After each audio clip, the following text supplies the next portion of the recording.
윤석열 부인이 곧 소환된다 이런 거거든요. 실제로 내가 들은 이야기는 그거거든요. 윤석열 사태의 직접적인 원인은 김건희에 대한 소환이 임박하면서 망신당하기 싫다. 그래도 본인이 어떻게 막을 수 있겠어요? 자기 부인을 자기 한동훈 같은 검사가 수사를 했다면 막을 수 있죠. 근데 자기 부인을 이성윤이 수사를 하는 상황이라면 못 막겠죠. 그러니까 들리는 소문에 그러니까 김건희 씨에 대한 수사가 끝났다고 합니다. 그러니까 수사는 완전히 끝난 상태고, 그러니까 형식적인 거 있잖아요. 그러니까 참고인으로 불러서 피의자로 전환하고, 그리고 그 장모 같은 경우도 참고인에서 피의자로 전환하고, 그러니까 기소장 쓰고 뭐 이렇게 하는 이 절차, 어떤 형식적인 절차만 남았지, 그 절차를 언제 개시하느냐 하는 그 시점에 대한 조율만 남아있지, 실제 수사 자체는 완전히 끝났다고 하더라고요. 그러니까 그걸 이제 윤석열 입장에서는 막을 수가 없는 거 아닙니까? 누군가 하나, 예를 들어서 이성윤 지검장이 그 키를 쥐고 있다고 한다면 자기로서는 어떻게 방법이 없는 거 아니에요. 그러니까 이렇게 푸나님 말씀대로 그냥 망신당하기 싫으니까 그냥 여러 대구 갔다가 뽕 한 대 맞고 그냥 기분도 좋은데 한잔하고 사퇴했을 수도 있죠. 그러니까 그런 부분 같아요. 다목적 포석이라는 게 있잖아. 그러니까 사람의 어떤 결정 행위에 있어서는 한 가지만 작동하는 건 아니고 이렇게 계산해보고 저렇게 계산해보니까 이 시점이 가장 맞는 것 같다. 시점상으로만 놓고 우리가 분석을 해도 윤석열은 정치할 생각이 있는가 보다 하지만 정치할 생각은 두 번째 치고 그건 장기적인 비전인 거고 장기적인 로드맵이고 지금 당장은 김건희 소환에 관련해서 자기가 막을 수 없다고 직감을 하는 거예요. 벌어진 현상이기 때문에. 그럼 검찰총장 부인이 검찰에 소환돼요. 그러면 조국 장관 부인 정도보다는 사실상 같은 어떤 선상에 놓고 보면 조국 장관 부인이나 윤석열 총장이나 더군다나 그건 수사 당사자의 부인이잖아요. 어떤 그런 분위기 막기 좀 힘들다. 그래서 바로 그 주말에 윤석열이 그 패딩 입고 그 건물에 있습니다. 그러니까 주상복합인 거지. 위에는 아파트, 비싼 아파트가 있고 밑에는 사무실들이 있는데 거기를 가는 상황을 또 어떤 언론이 또 그거를 알아서인지 알려줬는지 모르지만 사진 찍어가지고 이제 보도하는 상황이 만들어졌는데 그 부분에서 되게 웃기는 게 윤석열은 사진에서 잡혔는데 왜 출근하는 김건희는 한 번도 잡히지 않는지 저는 그게 굉장히 미스테리하고요. 또 하나는 그게 일요일이었습니다. 윤석열이 사무실에 간 게. 집에서 만날 수 있는 부인을 왜 굳이 사무실에 가서 만나느냐. 그 부인이 말은 안 만나주는 건가? 부인이 집에 없다라고 추측해볼 수 있다고 봅니다. 약간 다른 측면으로 보는데 윤석열이 제일 잘하는 게 뭘 것 같아요? 특수부 검사들이 제일 잘하는 게 앞세기 앞세. 자, 이성윤 패거리가 온다라고 한번 생각을 해봐요. 만약에 압색을 한다고 생각을 해봐봐. 소환만 합니까? 압색을 하지. 그럼 물청소부터 해야겠네. 어쨌건 간에 뭐 미싱아웃을 하든 뭐라든 상관없는데 그러면 한번 그 현장을 둘러봐야 될 거 아니야. 뭐를 뺏길지 안 뺏길지를. 왜냐하면 싹 치워버리면 증거인멸이잖아요. 바로 구속이에요. 그러니까 진짜 중앙지검의 검사들이 가져갈 만한 것을 뭔가 이렇게 둘러보는 차원에서 중요하다니까 그거. 아, 그런 의미로 간 건가요? 우선 윤석열 사퇴와 관련된 부분하고 지금 윤석열이 왜 바로 움직이지 않는지 이런 문제들하고도 다 연결이 되어 있다라고 저는 생각을 하는데요. 지금 그 어디에서도 이 윤석열의 신분에 대해서 정확하게 진단을 내려주고 있는 방송은 없습니다. 제가 다 들어봤는데 그건 이제 우선 제가 좀 말씀을 드리도록 하겠습니다. 그 검사징계법에 따르게 되면요, 실조의 사에 이런 얘기가 나오는데요. 검사가 퇴직을 희망하는 경우에 징계 사유가 있는지 여부를 대검찰청에 확인을 법무부 장관이 해야 된다.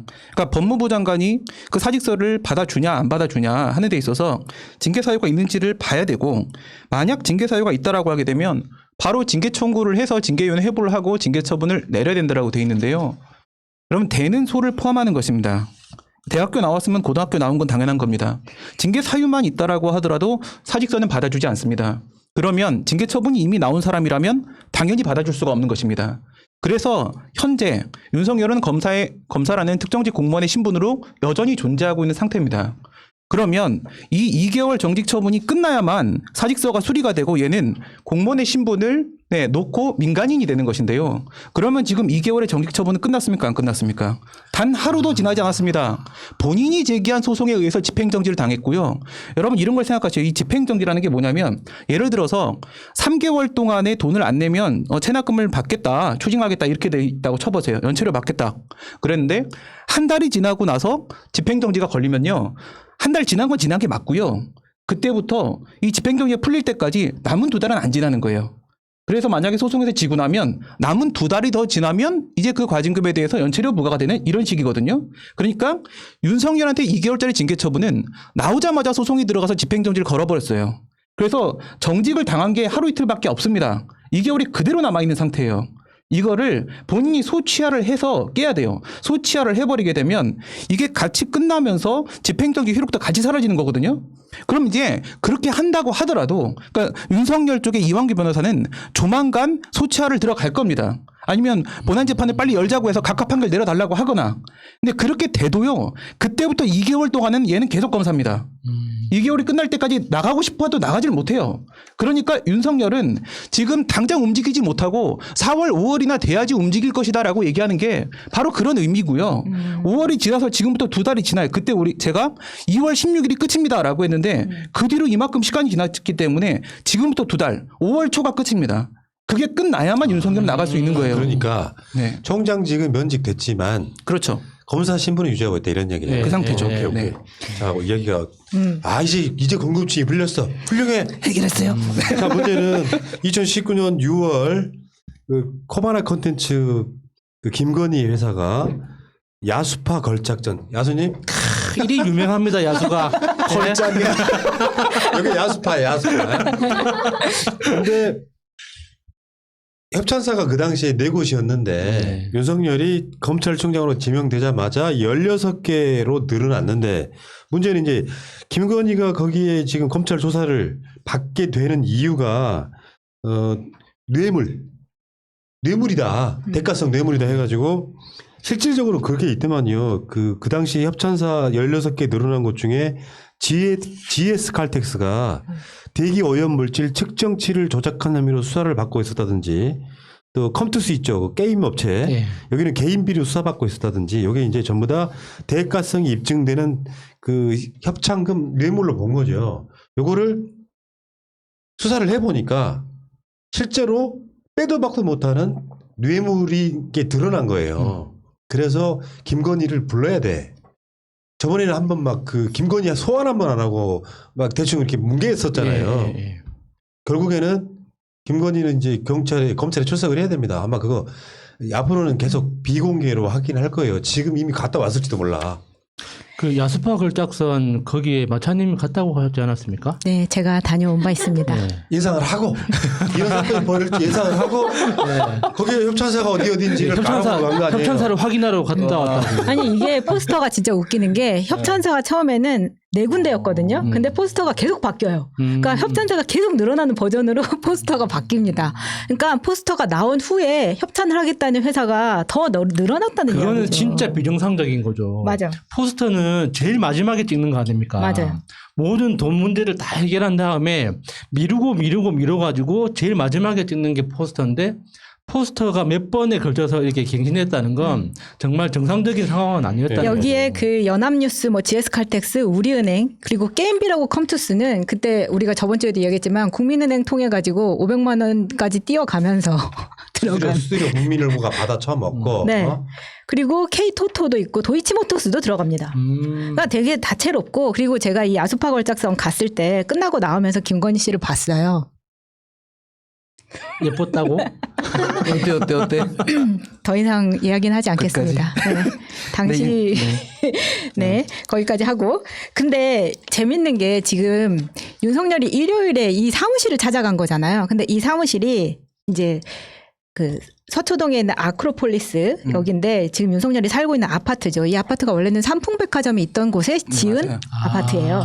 그래서 이제 이게 세 개 A, B동이 있고 중간에 상가가 있는데 이 상가에 코바나 컨텐츠가 입주해 들어와 있는 거기 근데 때문에 윤석열이 걔 끌고 간 게 A동과 B동 사이에 있는 데를 끌고 간 거잖아요. 네. 그렇구나. 그래서 이게 되게 웃긴 게 김건희가 처음에 2006년에 이 아파트에 처음 들어갈 때도 그때 당시에 재택만 주로 하는 양모 검사와 교제 중일 때로 추측이 되는 거죠. 재택근무만 주로 하시는 양모검사. 네. 재택근무할 때 실력이 좋다고 하는.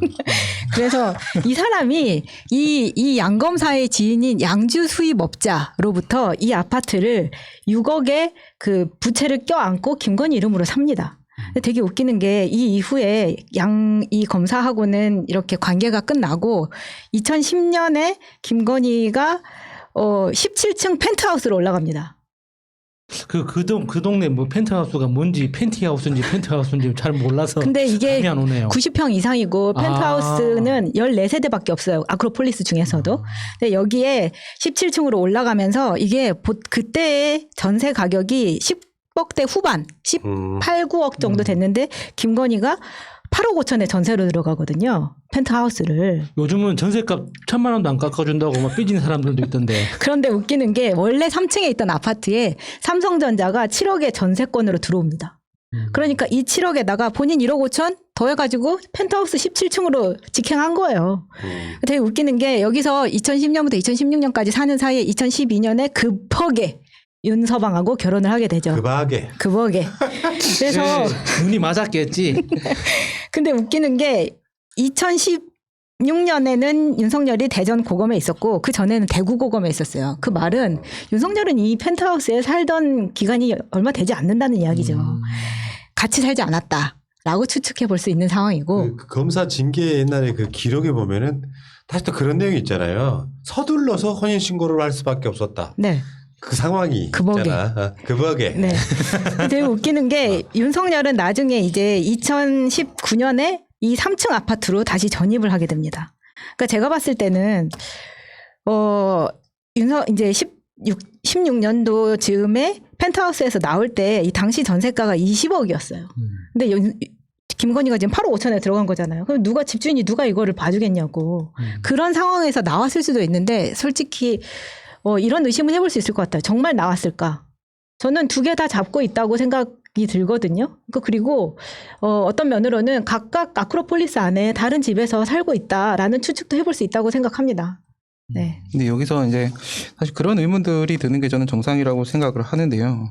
이 한동훈의 그 검언유착 선거 개입 사건이라거나 아니면은 뭐 월성 원전 사건이라거나 울산 선거 사건이라거나 이런 거를 우리가 계속 경험을 하면서 검찰에서 없는 죄를 만들고 있는 죄를 덮어버리는 것을 얼마나 잘하는지 잘 알고 있습니다. 그런데 거기에 항상 개입해 있었던 게 윤석열입니다. 근데 왜 윤석열은 본인 자신, 자기 가족에 대한 수사는 막지 못하고 저렇게 떨거지가 돼서 나가버렸는가 이런 의문이 당연히 들 수밖에 없는 거 아닌가요? 주변의 측근들 같은 경우 다 잘만 보호해주면서 자기 자신은 보호하지 못하는 이 현상은 왜 나오는 건가? 그게 바로 법무부 장관 추미애 장관의 수사지휘권입니다. 본인이 뭐라고 했습니까 당시? 수사지휘권 행사 발동에 대해서 문제를 삼으면서 이건 형성권이다. 나는 추미애 장관의 이 수사지휘권 행사에 의해서 즉시 아무것도 할 수 없게 되었다라고 스스로 인정을 했습니다. 예. 사실 그런 법적 효력이 있고요. 그래 버렸기 때문에 이 지금 가족과 관련된 사건에 대해서는 전혀 개입할 수가 없는 상황이어서 지금 입장까지 난 것이고 사실 그리고 지금까지 시간을 밀렸던 거는 있어요. 그런 생각을 해봐야 되거든요. 왜냐하면 다른 사건들 같은 경우에는 검찰이 항상 하는 짓이 있어요. 영장 청구하고 나서 기각당하면 또 넣어요. 예, 기각당하면 또 넣어요. 그냥 될 때까지 넣거든요. 그러니까 영장 청구에서 그것이 받아들이는 가능성이 지난번에 제가 말씀드린 대로 요번에 나온 통계로 99%입니다. 99%인데 그 1%의 멍청한 짓을 해가지고 기각이 됩니다. 근데 그 1%의 그 멍청한 짓도 용납을 못해서 재청구를 해서 끝내 100%를 만들어 놓은 놈들이 그 놈들입니다. 그런데 이 사건에 있어서는요, 재청구를 안 했어요. 김건희, 최은순 관련돼서는 재청구를 안 했어요. 그거 가지고 시간을 끄는 것이 윤석열이 할 수 있는 전부였던 것입니다. 수사지휘권 발동 때문에 본인은 손발이 묶여 있었고 그 정도까지다. 그러니까 네. 정리하자면 부인에 대한 수사를 도저히 막을 방법이 없는 상황. 네. 에라 모르겠다 이러느니 내가 정권으로부터 탄압받고 있다. 부패 완판 지금 됐다 선동하면서 나가자 했지만 호기롭게 나왔지만 현재까지 아직까지는 검사 신분인데 나는 그 코바나 컨텐츠 사무실로 잠깐 들어간 건 의도했다고 보진 않아요. 왜냐하면 그게 김건희 사무실을 출입을 하고 이게 언론사에 나잖아요. 그러면 사람들에게 그 김건희 사건을 소환하는 이미지가 생겨요.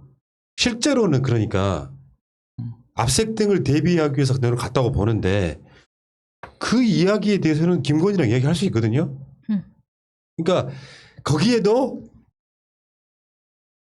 잠복근무처럼 기다리고 있었던 기자가 있었다고 저는 그렇게 봐요. 왜냐하면 그걸 소환하는 게 윤석열한테 도움이 안 된다고. 아니 그렇기도 하는데 그 사무실에 사실 윤석열이 들어가서 봤을 때 압수수색을 할 만한 거리는 사실 문서잖아요. 거기는 가습기를 압수수색하지는 않을 거 아니에요. 그럼 윤석열이 그 문서에 대해서 좀 아는 게 있어야 되는데 그런 거를 보러 들어갈 수 있느냐는 거죠. 그냥 그럴 수 있죠. 이제 말하자면은 김건희의 고등학교 때 일기장. 아니 검찰은 그럴 수 있잖아. 그러니까 어쨌건 간에 그게 한번 둘러보는 의미에서 들어갔다고 일단은 보는데 진짜 비열한자입니다. 검사들 입장에 한번 생각을 한번 해보자고요. 윤석열이 적당하게 솔직히 말해서 나는 그렇게 보거든요. 여론으로부터 어느 쪽이나 박수를 받거나 똑같이 욕을 먹더라도 역사가 평가해 주는 것들이 있어. 진영과 상관없이 정말 공정한 수사를 했다라는 이미지가 남느냐. 좀 뒤집어 생각을 해보면 뭐 윤석열이 검찰총장을 그만두자마자 여론조사 1위 올라갔다. 물론 이것도 이제 우리가 분석을 해드릴 테지만 그게 검사들한테 좋을 것 같습니까? 검사들 입장에서는 배신감 느끼지 않을까요? 어마어마한 배신감을 느낄 수밖에 없는 게 결론적으로 내부적으로는 지치꾼들 보호하려고 막 한명숙 총리 사건도 막 씹어버리고 공소시효 막 진하게 만들어버리고 자기 부인 수사가 임박해와 지금은 그나마 조국 장관대 때문에 공개 소환 안 하니까요. 조국 장관대 때 그때 즈음해가지고 그것도 원천적으로 불법이다 해가지고 안 하기로 했잖아. 하다못해 조사도 날새기로 막 안 하기로 했잖아요. 그 특혜를 나는 진짜 줄리가 볼 거라고 보는데 아휴. 어쨌든 간에 지금 김건희도 검찰청에 소환될 때 비공개로 할 거예요. 그게 다 조국 장관의 효과라고 나 일단 봐. 문제는 다시 말씀드리지만 김건희가 이미 소환됐을 수도 있다니까요. 난 그렇게 보거든요. 근데 그 흐름을 아무리 검찰총장이라고 해서 중앙지검장한테 이거 하지 말 수 없는 거 아니야. 그 자체로 탄핵감이거든. 그러니까 사실상 억지로 정치 보복하는 중앙지검장이 자기 부인을 이렇게 소환해서 망신 주게 하려고 하는 게 아니라 막을 수 없는 범죄 사실이 드러났다고 생각해 봐요. 그러면 검찰총장이란 자가 자기 부인이 소환되는 거 어떻게든 소문 날 거 아니야. 공개 소환 안 하더라도. 그 순간 윤석열 입장에서는 타이밍을 놓치는 거예요. 자기 부인의 비리가 드러난 상황이야. 그러니까 김건희를 소환하기 전에 먼저 치고 나온 거죠. 내가 부패 완판 외치면서 치고 나온 거예요. 그러니까 사실은 윤석열의 이 사태 시점이 두 가지가 포석이 있다고 보는 거죠. 김건희의 소환 직전에 내가 나와야 되고 내가 정치를 할지 안 할지 모르지만 최소한 이 시기쯤 나가야 정치하기 딱 좋은 시점이다. 이 계산된 게 이번에 사퇴한 거죠. 시민님 이야기 들어보니까 그 윤석열이 제기한 그 소송 때문에 그 형집행정지 그 집행정지 그것 때문에 지금 최소한 5월 달까지는 검사 신분이 유지될 수밖에 없는 거잖아요. 그러면 이걸 윤석열도 모르지 않을 텐데 그러면 윤석열로서는 사퇴하는 것 외에는 뾰족한 방법이 없었기 때문에 그냥 이도저도 아닌 가장 그나마 여론이 괜찮을 때 던진 게 아닌가 하는 생각도 들어요. 그러니까 그러니까 대전에 가려다가 대구로 갔다고 하는데 작년에는 대구에 가려다가 대전으로 갔다고 하더라고요. 그러니까 올해 대전으로 가려고 하다가 대구로 간 이유 자체가 그나마 자기를 지지하는 사람들의 어떤 그 힘을 좀 모으는 그 퍼포먼스라도 보이고 나서 최대한 화려하게 그만두는 게 그나마 이 젖은 똥 중에서도 좀 마른 땅을 하나 좀 골라서 비유를 해도 드릴게요. 그러니까 일단 저녁 먹자.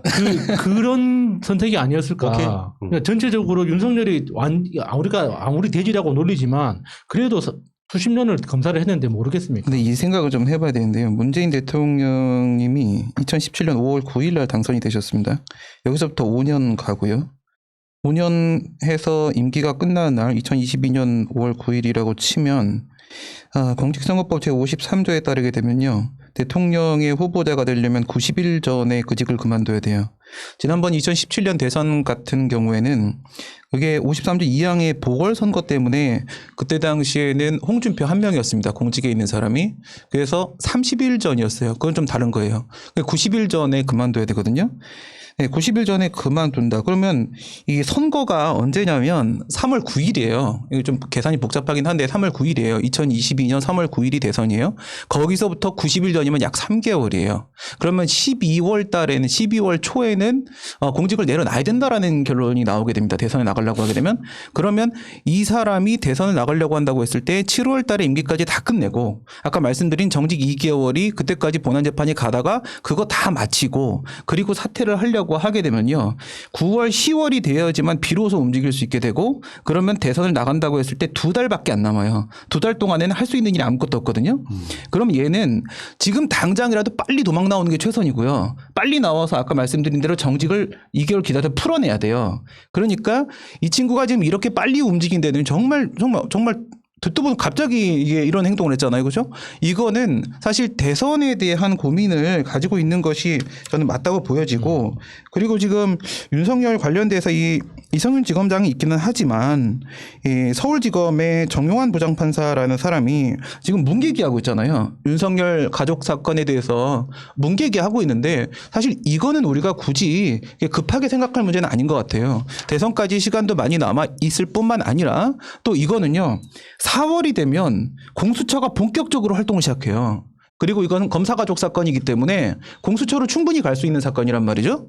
그래서 지금은 공수처가 활동을 못하니까 계속 대검이나 이렇게 이첩을 시키고 있는 거지만 시작이 되면 이제 움직이기 시작할 거고 그러면 그때 가서 4월에 윤석열 가족 사건은 여기서 정용환 부장판사가 계속 뭉개면 그럼 이성윤 지검장은 그냥 보내버리면 돼요. 공수처로 보내버리면 김준욱이 그거 안 받을 이유가 없는 거거든요. 그러니까 결국 윤석열 가족 사건은 공수처까지 가서라도 결국 끝장을 보게 된다. 윤석열 지금 사실 진퇴양난일 거예요. 이거 어떻게 방법이 없어. 이런 지점이 있다니까요.